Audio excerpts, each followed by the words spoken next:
Ya, selain vaksin yang sudah diproduksi oleh Bio Farma dan juga vaksin merah putih yang masih tahap pengembangan, baru-baru ini ada satu lagi nama vaksin yang mencuat ke publik, yakni vaksin Nusantara yang diprakarsai oleh mantan Menteri Kesehatan Dr. Terawan. Namun ketika ini muncul di publik, mulai diperbincangkan dan menimbulkan pro dan kontra terkait dengan program vaksin Nusantara. Bagaimana sebetulnya cara kerja vaksin Nusantara dan seperti apa merespon keraguan yang muncul dari sebagian kalangan terkait dengan vaksin Nusantara ini. Saya akan berbincang langsung dengan peneliti vaksin Nusantara. Ada Dr. Yeti Mufita Nancy. Selamat malam, Dr. Yeti.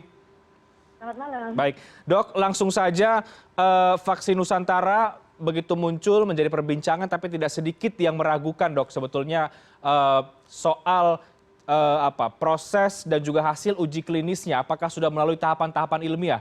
Sebagai penelitinya, bagaimana Anda menjawab keraguan yang muncul itu? Ya, terima kasih.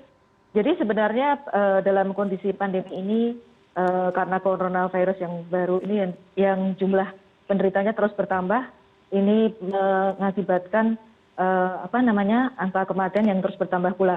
Nah, dalam situasi pandemik seperti ini dan coronavirus ini belum ada terapi yang paling tepat seperti itu, maka untuk memutus rantai COVID adalah salah satunya adalah dengan vaksin. Nah, untuk vaksin Nusantara sendiri sebelumnya adalah vaksin namanya vaksin AV COVID-19. Itu sebenarnya bukan baru saja, tetapi tahun lalu sebenarnya sudah ada SK-nya, ya, sudah ada SK-nya dari Kemenkes. Kemudian kita mulai mengurus perizinan dan kemudian mulai melakukan tahap 1, fase 1. Dan penelitian ini sebenarnya sudah bisa dilihat di clinicaltrial.gov serta sudah ada di WHO report. Silahkan bisa dilihat, ya, kita sudah mendaftarkan dari awal. Jadi sebenarnya semua penelitian vaksin di seluruh dunia ini jumlahnya banyak sekali, dan memang yang penelitian besar harus melaporkan ke clinicaltrial.gov supaya semua orang tahu, melihat bagaimana metodenya dan sebagainya. Oke. Dan kita bisa dicek, ya, silahkan. Jadi ini sudah uji klinis tahap berapa? Tahap kedua, ya? Tahap 1. Oke, Jadi tahap 1 kita sudah selesai. Kemarin kita melaporkan juga ke Komisi 9 DPR RI. Nah, ini kita bersiap menuju ke fase 2. Oke, sudah menuju ke tahap 2. Tahap 1, apa hasil uji klinis yang mungkin Anda bisa bagikan kepada masyarakat, Dok? Ya, sebenarnya kalau sesuai dengan tahapan clinical trial, ada beberapa fase memang untuk menguji vaksin, dan fase 1 itu adalah konsentrasinya ke arah safety. Jadi kita ada 3 pilot subjek, kemudian setelah itu dilanjutkan dengan 27 jumlah dari subjek, maka kita menilai pertama adalah safety-nya dulu kalau untuk fase 1. Dan alhamdulillah hasilnya dari subjek-subjek kita yang ada di fase 1 tidak didapatkan serious adverse event. Jadi gejala-gejala yang muncul, efek sampingnya adalah ringan dan membaik tanpa obat. Oke, baik. Dr. Yeti, bicara soal vaksin Nusantara, ini kan prosesnya itu menggunakan sel dendritik, ya, diambil dari masing-masing orang yang akan divaksin sehingga bersifat personalized. Ini diklaim sebagai kelebihan atau keunggulan dari vaksin Nusantara. Tapi tidak sedikit atau juga ada pandangan dari sejumlah pakar yang justru mempertanyakan ini, Dok. Kalau kemudian vaksin yang sifatnya dendritik ini atau yang personalized ini justru dipertanyakan untuk efisiensinya. Ini bagaimana Anda menjawab soal itu? Ya, tentu semua itu perlu pembuktian, ya. Jadi makanya kita mengadakan uji. Uji itu tidak sembarangan, ada tahapannya. Uji fase 1, fase 2, fase 3, ya. Dan untuk melihat efikasi nanti kita akan mulai di fase 2, kemudian fase 3 kita akan berlakukan ke 1.600 subjek untuk melihat selain efikasi, keamanan, juga melihat efek samping yang mungkin jarang didapatkan. Nah, tentunya semua vaksin, ya, tidak usah khawatir, ya, semua produk vaksin yang ada di Indonesia semuanya akan melalui pemeriksaan, inspeksi, dan license dari BPOM. Jadi mereka adalah lembaga yang independen, sudah sangat ahli dan biasa meneliti apakah produk ini layak. Tentu nomor 1 safety-nya dulu, kemudian baru efikasinya. Jadi saya kira kita harus mempunyai positive thinking, ya. Jadi kita sekarang kondisi lagi pandemi seperti ini, ya, semua produk tentu ada plus minusnya. Dan kita akan melakukan uji secara bertahap sesuai dengan tatanan clinical trial yang sesuai, dan selama ini juga BPOM selalu menginspeksi penelitian kita. Oke, nah sel dendritik ini mungkin agar publik juga lebih tercerahkan ya, Dok. Cara kerjanya bagaimana? Ya, jadi sebenarnya sangat sederhana ya untuk dimengerti. Jadi proses pembuatan vaksin Nusantara ini, pertama kita mengambil darah dari subjek, kemudian kita ambil isolasi sel darah putihnya, kemudian di situ kita akan melakukan pemeriksaan atau menetapkan sel dendritik ya, mana sel dendritik yang akan diujikan. Kemudian kita paparkan dengan rekombinan antigen SARS-CoV-2. Nah, dengan dipaparkan itu, maka diharapkan bahwa sel dendritik tersebut akan mempunyai memori, dan kemudian kita inkubasi dalam jumlah yang cukup, kemudian kita suntikkan kembali ke subjek. Nah, di dalam tubuh, maka sel dendritik tersebut diharapkan akan memicu sel-sel imun lain ya untuk membentuk sistem pertahanan memori terhadap SARS-CoV-2. Oke, artinya sel dendritik ini karena sifatnya personalized tadi diambil dari subjek, tidak boleh tertukar dong ini, Dok, atau bagaimana? Ya, itu sudah pasti ya, itu sudah pasti kita melalui quality control tentunya dengan bekerja dengan sangat tertib, dengan ada SOP, ada quality control, ada inspeksi dan sebagainya ya. Dan memang karena personalized ini justru kita sangat waspada, misalnya mulai dari saat kita screening, labeling, dan kembali menyuntikkan itu sangat berhati-hati. Oke, Dr. Yeti, apa tanggapan Anda, Dok, kalau kemudian ada sejumlah pihak yang menanggapi atau memberikan komentar bahwa vaksin Nusantara ini ketika tiba-tiba ramai diperbincangkan muncul, tapi dipertanyakan soal transparansinya, soal efisiensinya tadi juga sudah dijelaskan, tapi soal transparansinya ini sebetulnya bagaimana sih, Dok? Ya, sebetulnya bisa dicek ya di clinicaltrial.gov, silahkan yang meragukan bisa dicek ke sana, dan sudah ada di report WHO. Jadi silahkan menuju ke sana, karena semua penelitian ya yang serius gitu, yang besar gitu ya, tentu harus semuanya mendaftarkan ke clinicaltrial.gov, karena betul tadi harus transparan. Dan kita sudah, bahkan ke report WHO juga sudah ada, silahkan bisa dicek, di situ ada semua lengkap. Jadi sebenarnya memang ini bukan yang baru, karena kita sendiri dari awal sudah ada komunikasi ya, karena ini kan penelitian ini adalah kerjasama ya dari Litbangkes, kemudian dengan Rumah Sakit Dr. Tayadi dan Fakultas Kedokteran Undip. Jadi serta ada sponsor PT Aivita. Nah, kemudian itu kita dari awal sudah sudah berkoordinasi juga dengan Litbangkes dan juga dengan mengupload penelitian kita di clinicaltrial.gov tadi. Jadi semua orang bisa mengakses, silahkan.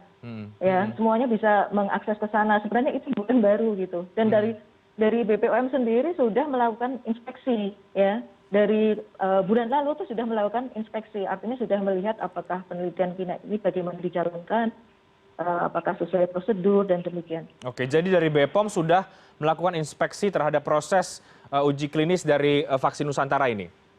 Sudah, jadi kita sudah dari awal memang sudah komunikasi, bahkan sebelum vaksin ini dimulai, ya dimulai fase 1 ini dimulai, kita sudah komunikasi dari sejak awal. Baik, Dok, kita tahu juga bahwa pemerintah mungkin yang sering kita dengar, tadi juga dikatakan juga oleh dari IDI ya, yang ada kan ini vaksin merah putih sebetulnya yang kemudian kita sering dengar bersama.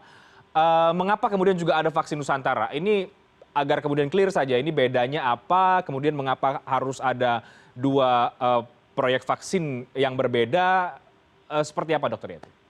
Ya, sebenarnya tidak perlu heran ya, saat ini di seluruh dunia ada 200 penelitian tentang vaksin COVID. Di seluruh dunia juga negara-negara mulai melakukan riset tentang vaksin COVID. Ini adalah salah satu tanggung jawab kita sebagai anak bangsa untuk mengentaskan wabah yang luar biasa ini. Jadi siapapun silahkan ya untuk meng-create ya, tapi tentunya semuanya adalah ada tatanan-tatanan yang harus dilampaui. Tetapi sekali lagi ya, tidak perlu khawatir ya masyarakat. Semua vaksin yang akan beredar semuanya itu harus melalui lisensi dari BPOM, dan semuanya sudah mendapatkan inspeksi ya dari BPOM sebelum keluar lisensinya. Dan tentu itu semuanya nomor satu adalah safety dulu, kemudian baru efikasi. Jadi kayak seperti yang sekarang beredar, seperti vaksin Sinovac, meskipun itu sudah dibuat dan dilakukan di tempat lain, tapi di Indonesia mau masuk Indonesia pun melalui riset. Dan itu di bawah inspeksi dari BPOM. Jadi tidak usah khawatir karena kita sudah ada badan yang menginspeksi untuk itu dan mengeluarkan izinnya, ya itu sudah biasa dilakukan di negara kita. Ya.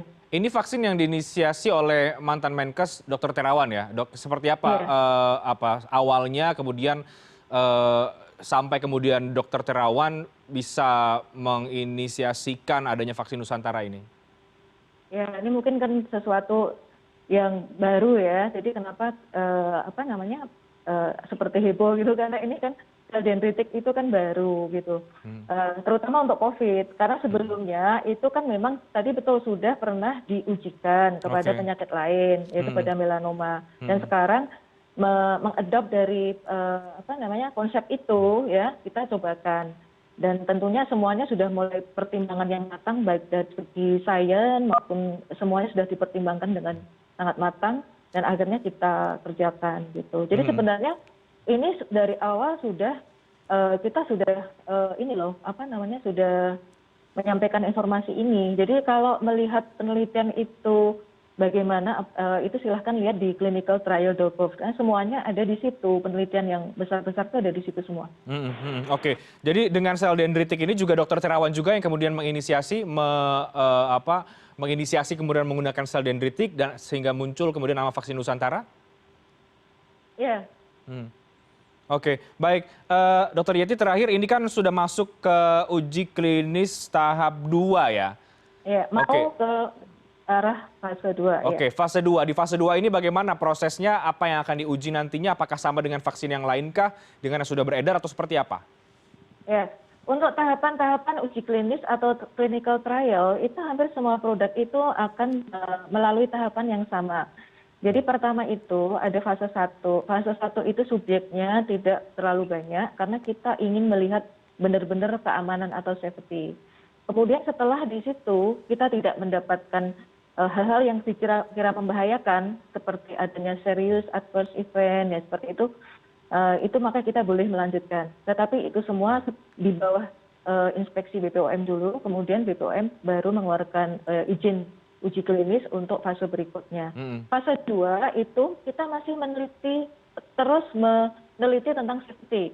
Jadi intinya clinical trial itu adalah keamanan atau safety terhadap manusia ya. Jadi di fase 2 itu kita tetap meneliti safety, tetapi plus ditambah dengan mulai kita melihat efikasi. Efikasi itu kita bandingkan, itu kan nanti jumlahnya lebih banyak lagi. Yang pertama ini 27, nanti fase 2 ada 180. Nanti mulai kita bandingkan lagi, kemudian kita mulai atur ranging dosis, ya, apakah dosis mana yang paling efisien seperti itu. Nanti setelah itu diinspeksi lagi, setelah itu lolos lagi, kita akan keluar PPUK fase 3. Di fase 3 itu kita dalam jumlah yang sangat besar, sekitar 1.600. Di situ tetap safety, kemudian juga efikasi dia tetap akan dipantau. Dan safety-nya mungkin karena dalam populasi yang sangat besar, kita bisa melihat apakah ada efek-efek samping yang khusus yang seperti itu contohnya. Jadi tidak usah khawatir karena semua uji klinis itu akan melewati fase-fase seperti itu dan untuk dapat beredar dia harus mendapatkan license. Baik, Ya. Dok, terakhir goalnya apa dari vaksin Nusantara ini? Ya, goalnya jelas akan menurunkan angka kejadian COVID, infeksi COVID. Ya, kita ketahui bahwa suatu populasi dinyatakan imun itu jika minimal 70% penduduk yang ada di situ sudah mendapatkan vaksin. Itu adalah goal kita. Jadi bagaimana seperti Bapak Presiden kemarin menyatakan bahwa tahun ini semua penduduk Indonesia akan divaksin, dengan itu diharapkan ada kekebalan imunitas terhadap populasi. Oke, baik, kita akan lihat prosesnya seperti apa, Dok, terutama dimasuk ke tahap kedua ini. Semoga bisa menjawab kalau ada suara-suara keraguan terhadap vaksin Nusantara sampai dengan hari ini. Terima kasih banyak Ibu Yeti Mufita Nancy sudah menyampaikan kepada kami berkaitan dengan vaksin Nusantara.